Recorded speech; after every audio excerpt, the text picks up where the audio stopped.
वो वाहिद औरत जिसके बारे में कुरान में कहा गया कि वो जहन्नुम में जाएगी, वो औरत जो दुनिया और आखिरत की बदतरीन औरत कहलाई। वो बहुत अमीर थी, उसके पास बहुत ताकत थी, लेकिन ये सब उसके काम ना आया। ये उस औरत की कहानी है जिससे शैतान भी डरता था, उम्मे जमील। उसने इस्लाम दुश्मनी में कोई कसर नहीं छोड़ी। आज हम उसकी छुपी हुई कहानी आपके सामने पेश कर रहे हैं। अगर आज दुश्मनाने इस्लाम को समझना है तो पहले उम्मे जमील को जानना जरूरी है, क्योंकि आज इस्लाम के खिलाफ जो चैलेंज इस्तेमाल हो रहा है, इसने सबसे पहले उसे अपनाया। उसने अपने शौहर को ईमान लाने से रोका और अपनी ताकत से मुसलमानों पर तशद्दुद किया। ये वो औरत थी जिसकी बुराई शैतान को भी हैरान कर देती। एक बार फिर हम आपके लिए एक हैरान कुन कहानी लेकर आए हैं। वीडियो को लाइक करें और चैनल को सब्सक्राइब करें और हमारी इस मेहनत को नीचे कमेंट करके अपने ख्यालात का इजहार जरूर करें। तो आइए शुरू करते हैं। उम्मे जमील का ताल्लुक कुरैश के कबीले से था, जो कि मक्का का सबसे ताकतवर कबीला था। उसके वालिद हुब बिन उमैया मक्का के सबसे मुअज़्ज़ज़ और काबिल एहतराम आदमी थे। इसका मतलब ये था कि उम्मे जमील एक बहुत आला घराने में पैदा हुई, लेकिन उसके इखलाक अच्छे नहीं थे। वो बचपन से ही गरूर, गुस्सा और ख्वाहिश से भरी हुई थी। जब वो बड़ी हुई तो अब्दुल मुत्तलिब के बेटे अबू लहब से शादी की। अबू लहब मक्का के अमीर तरीन और बाअसर आदमियों में से एक था। उसकी दौलत उम्मे जमील को बहुत खुश करती थी, क्योंकि वो शोहरत और सुकून को पसंद करती थी। अबू लहब एक बड़ा ताजर था और उम्मे जमील को अपनी दौलत की वजह से मक्का में शोहरत मिली, लेकिन उसकी सबसे मशहूर खूबी उसकी तेज जुबानी थी। वो सिर्फ अपने शौहर के माल से ही नहीं बल्कि मक्का की खवातीन को भी मुतासर करती थी, अफवाहें फैलाती थी और उन लोगों का नाम खराब करने की कोशिश करती थी जो उसे पसंद नहीं करते थे। इसी वजह से उसमें और भी गरूर भर गया था। लेकिन सच ये था कि वो हमेशा अपनी हैसियत और वकार खोने से डरती थी। जब लोग मक्का में तिजारत में मसरूफ थे, उम्मे जमील हर वक्त अपने शौहर और अपने कबीले की इज्जत बचाने में मसरूफ रहती थी। इसीलिए सबसे अहम चीज कुरैश की क़यादत थी, खास तौर पर उमवी खानदान की हुकूमत। लेकिन एक दिन मक्का में एक खबर फैल गई कि हजरत मोहम्मद सल्लल्लाहु अलैहि वसल्लम ने ऐलान किया था कि वो अल्लाह के रसूल हैं। उम्मे जमील इस बात से बहुत परेशान हुई और हजरत मोहम्मद सल्लल्लाहु अलैहि वसल्लम के खानदान को अच्छी तरह वो जानती थी। उनका ताल्लुक कबीला हाशिम से था, जो कुरैश का एक ताकतवर कबीला था। लेकिन हजरत मोहम्मद सल्लल्लाहु अलैहि वसल्लम उसकी नज़र में अगर वाकई नबी होते तो उम्मे जमील का इक़्तिदार खतरे में पड़ जाता। सच्चाई इसीलिए कोई अहमियत नहीं रखती थी उसके लिए। इसके लिए सबसे बड़ा मसला कंट्रोल और ताकत था। अगर इस्लाम मक्का में फैल जाता तो कुरैश की हुकूमत खतरे में पड़ जाती और उम्मे जमील का गरूर मिट्टी में मिल जाता। यही वजह है कि वो इस्लाम के खिलाफ खड़ी होने वाली खवातीन में से सबसे पहली बनी। इसके शौहर अबू लहब ने पहले नबी अकरम सल्लल्लाहु अलैहि वसल्लम की मुखालफत शुरू कर दी थी, लेकिन उम्मे जमील ने इस नफरत को मजीद आगे बढ़ा दिया। वो न सिर्फ इस्लाम के खिलाफ खड़ी हुई बल्कि इसको तबाह करने की हर मुमकिन कोशिश की। रसूलुल्लाह सल्लल्लाहु अलैहि वसल्लम की नामूस को मजरूह करने और मोमिनीन को खौफजदा करना, इसके जहरीले अल्फाज मक्का की तंग गलियों में गूंज रहे थे। वो घरों के सहनों और काबा के अतराफ में सुनाई देते थे। वो सिर्फ दुश्मनी नहीं थी बल्कि एक फितना बन चुकी थी। लेकिन उसकी असल जंग अब शुरू होने वाली थी। उम्मे जमील के लिए इस्लाम सिर्फ एक अकीदा नहीं था बल्कि उसकी जान और साख के लिए खतरा भी था। मक्का में एक शख्स था जो पुराने निज़ाम के खिलाफ खड़ा था। वो थे हजरत मोहम्मद सल्लल्लाहु अलैहि वसल्लम और उम्मे जमील किसी भी कीमत पर इस रोशनी को फैलने से रोकना चाहती थी। इब्तिदा में जब उसने हजरत मोहम्मद सल्लल्लाहु अलैहि वसल्लम की दावत को सुना और उसने सोचा कि ये एक मजाक है, उसका ख्याल था कि ये ज्यादा दिन नहीं चलेगा। लेकिन जब यके बाद दीगरे लोग इस्लाम कबूल करने लगे तो उम्मे जमील का दिल खौफ और गुस्से दोनों से भर गया। अपने शौहर अबू लहब के साथ वो इस नए मजहब के मुखालफत करने वालों में सबसे आगे थी। उम्मे जमील का मक्का की औरतों पर बहुत असर था। उसका एक एक लफ्ज तेजी से पूरे शहर में फैल जाता। उसने इस ताकत को इस्लाम को नुकसान पहुंचाने के लिए इस्तेमाल किया। वो झूठ गढ़ती, अफवाहें फैलाती और कहती मोहम्मद पागल हो गया है, वो एक जादूगर है, वो मक्का के निजाम को तोड़ रहा है।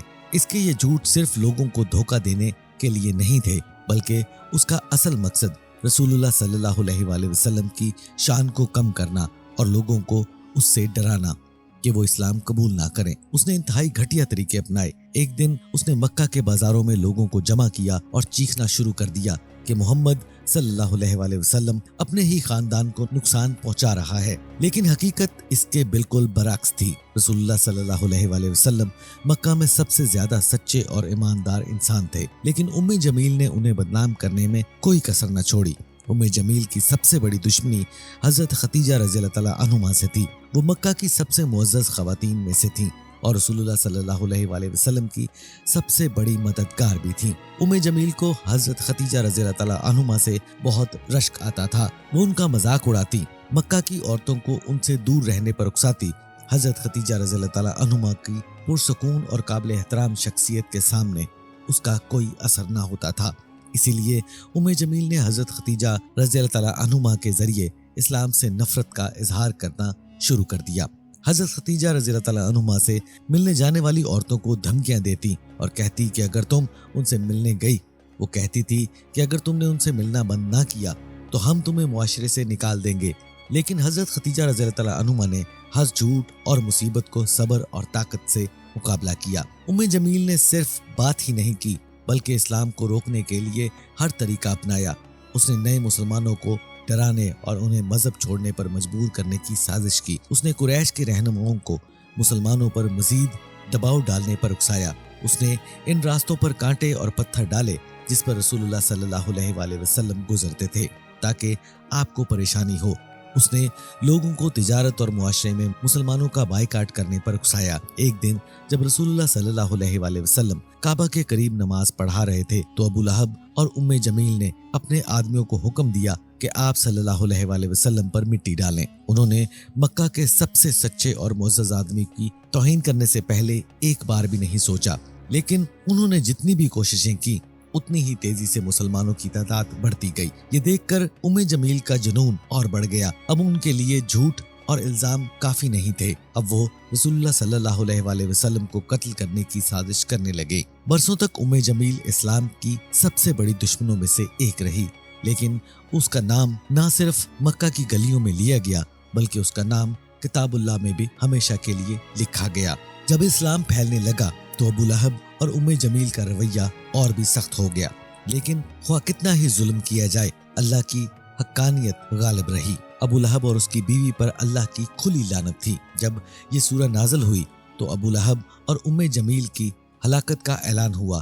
ایک دن رسول اللہ صلی اللہ علیہ وآلہ وسلم نے صفا کے پہاڑ پر کھڑے ہو کر قریش کے لوگوں کو پکارا، اے قریش کی جماعت، اگر میں تمہیں بتاؤں کہ اس پہاڑ کے پیچھے ایک لشکر حملہ کرنے کے لیے تیار ہے تو کیا تم میری بات سنو گے؟ سب نے جواب دیا ہاں، کیونکہ تم نے آج تک کبھی جھوٹ نہیں بولا۔ پھر فرمایا کہ میں تمہیں بڑے عذاب کی دھمکی دیتا ہوں۔ یہ سن کر وہاں خاموشی چھا گئی۔ یہ اسلام کی کھلی دعوت کا آغاز تھا، لیکن اس لمحے ابو لہب غصے سے اٹھ کھڑا ہوا اور چلا کر بولا، کیا تم نے ہمیں صرف یہ کہنے کے لیے بلایا تھا؟ پھر وہ وہاں سے چلا گیا۔ انہی چیزوں کی وجہ سے اللہ تعالیٰ نے سورہ المسعود نازل فرمائی، جس میں فرمایا کہ ابو لہب کے دونوں ہاتھ ٹوٹ گئے اور خود بھی ہلاک ہو گیا۔ اس کا مال جو کچھ اس نے کمایا اس کے کام نہ آیا، اسی لیے جلد ہی بھڑکتی ہوئی آگ میں ڈالا جائے گا، اور اس کی بیوی جو اسے تکلیف دینے کے لیے لکڑیاں لے کر آئی تھی بھی آگ میں ہوگی۔ اس کی گردن کے گرد کھجور کے ریشے سے بنی ہوئی رسی ہوگی۔ اس صورت میں ابو لہب اور ام جمیل کے برے انجام کو واضح طور پر بیان کیا گیا۔ اس سورہ کا سب سے متاثر کن حصہ لکڑی لے کر جانے والی عورت تھی۔ یہ اس وقت کی طرف اشارہ تھا جب وہ پتھر اور کانٹے اٹھا کر رسول اللہ صلی اللہ علیہ وآلہ وسلم کو تکلیف دینے کے لیے راستے میں ڈال دیتی تھی، لیکن ان الفاظ نے اس کے فطری طور پر برے اور تباہ کن کردار کو بھی ظاہر کیا۔ جب یہ سورہ نازل ہوئی تو ام جمیل کو بہت غصہ آیا۔ اس کے لیے یہ سورہ موت کا اعلان تھی۔ اب مکہ کے لوگ اس کی قسمت کے بارے میں باتیں کرنے لگے، یہاں تک کہ قریش کے سردار بھی اس کا مذاق اڑانے لگے۔ ایک دن اس نے ایک بڑا پتھر اٹھایا اور رسول اللہ صلی اللہ علیہ وآلہ وسلم کو قتل کرنے کا ارادہ کیا۔ وہ مسجد الحرام پہنچی۔ اس نے پوچھا کہ تم وہاں بیٹھے ہو؟ حضرت ابو بکر صدیق رضی اللہ تعالیٰ عنہما آپ کے ساتھ بیٹھے ہوئے تھے۔ وہاں پر نبی کریم صلی اللہ علیہ وآلہ وسلم کے ساتھ حضرت ابو بکر صدیق رضی اللہ تعالیٰ عنہما بھی ساتھ بیٹھے ہوئے تھے، لیکن ام جمیل نے آپ کو نہیں دیکھا، حالانکہ آپ بالکل سامنے بیٹھے ہوئے تھے۔ اس نے حضرت ابو بکر صدیق رضی اللہ تعالیٰ عنہما سے پوچھا کہ آپ کا دوست کہاں ہے؟ मैं उसे नुकसान पहुंचाने आई हूँ। उसने चीख कर कहा कि ये वही है जिसने हमें एक दूसरे के खिलाफ कर दिया है अपने जादू और झूठ से। हजरत अबू बकर सिद्दीक रज़ी अल्लाह तआला अन्हुमा ने इत्मीनान से उसकी तरफ देखा। अल्लाह के रसूल उसकी नजरों से ओझल थे। वो गुस्से से चीखती हुई हाथ में पत्थर पकड़े वहां से चली गई। वो जानती थी कि इस सूरत ने उसकी किस्मत का ऐलान कर दिया है, लेकिन वो कितनी ही नाराज क्यों ना हो जाए, अल्लाह का फैसला बदल नहीं सकता। इस सूरत का नज़ूल अबू लहब और उम्मे जमील के लिए बड़ी मुसीबतें थीं। उन्होंने इस्लाम को रोकने के लिए हर हरबा आजमाया, लेकिन अल्लाह ने उनका बुरा हशर पहले से लिख रखा था। उसकी नफरत सिर्फ झूठी और जुल्म तक महदूद थी। अबू लहब उन लोगों में से था जो मुसलमानों के समाजी बैनुल अक़वामी बाइकआउट का हिस्सा बने। ये सख्त बाइकआउट 3 साल तक जारी रहा। मुसलमानों को बहुत तकलीफ पहुंची, लेकिन अबू लहब और उम्मे जमील इस्लाम की तरक्की को न रोक सके। उसका जुल्म बिलाखिर उनकी अपनी तबाही का सबब बना। अल्लाह ताला ने इस सूरा में पहले ही बता दिया था कि अबू लहब हमेशा जहन्नुम की आग में रहेगा। उसकी सजा दुनिया में जिल्लत और बीमारी की सूरत में आई। मक्का में एक खतरनाक बीमारी फैल गई थी और एक दिन अबू लहब इस बीमारी का शिकार हो गया। ये बीमारी इतनी खौफनाक थी कि किसी को उसके करीब आने की हिम्मत न थी। यहाँ तक कि कुरैश के अपने लोग भी उससे डरते थे और उसे छूने से गुरेज करते थे और उसको अकेला दर्द से कराते हुए मरने के लिए छोड़ गए। उम्मे जमील ने बरसों तक अपने शौहर का साथ दिया और उसके साथ जुल्म के रास्ते पर चलती रही, लेकिन जब हकीकी वक्त आया तो उसने अपने शौहर को अकेला छोड़ दिया। अबू लहब की मौत के बाद उसकी लाश जमीन पर पड़ी थी। कोई उसे दफनाने को तैयार नहीं था। आखिरकार कुछ आदमियों को बुलाया गया और उन्होंने उसकी लाश को एक घड़े में डालकर पत्थरों से ढांप दिया। इस तरह उसकी तमाम दौलत, रुतबा और गरूर जिस पर इस दुनिया में फख्र करता था, सब खत्म हो गया। अबू लहब की मौत के बाद उम्मे जमील अकेली रह गई। वो ताकतवर और मगरूर औरत जो कभी समझती थी कि हर चीज पर उसका इख्तियार है, अचानक वो कमजोर और बेबस हो गई।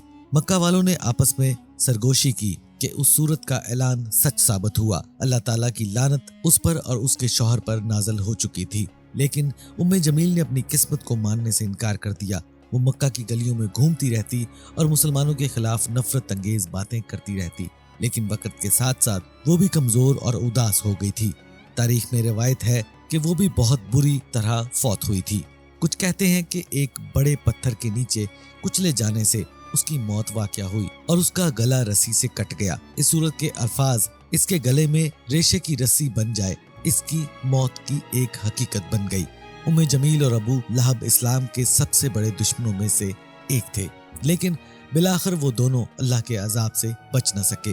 दुनिया में वो अपनी दौलत, मुकाम और तकब्बुर से खुश थे, लेकिन उनका अंजाम जिल्लत और तकलीफ से भरा हुआ था। ये जुमला उनके लिए न सिर्फ एक सबक बल्कि कयामत तक के तमाम काफरों और जालिमों के लिए तंबीह है।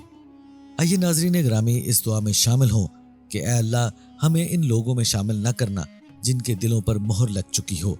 अबू लहब और उम्मे जमील के दिलों की तरह हमें अपनी जिंदगी ईमान, अदल और अच्छे इखलाक के साथ रसूलुल्लाह सल्लल्लाहु अलैहि वसल्लम के रास्ते पर गुजारने की तौफीक अता फरमाए और हमारे दिलों को गरूर, हसद और नफरत से पाक कर दे और हमें सीधे रास्ते पर कायम रख। ऐ कौम के रब, हमारे दिलों को तेरे दीदार की प्यास से भर दे।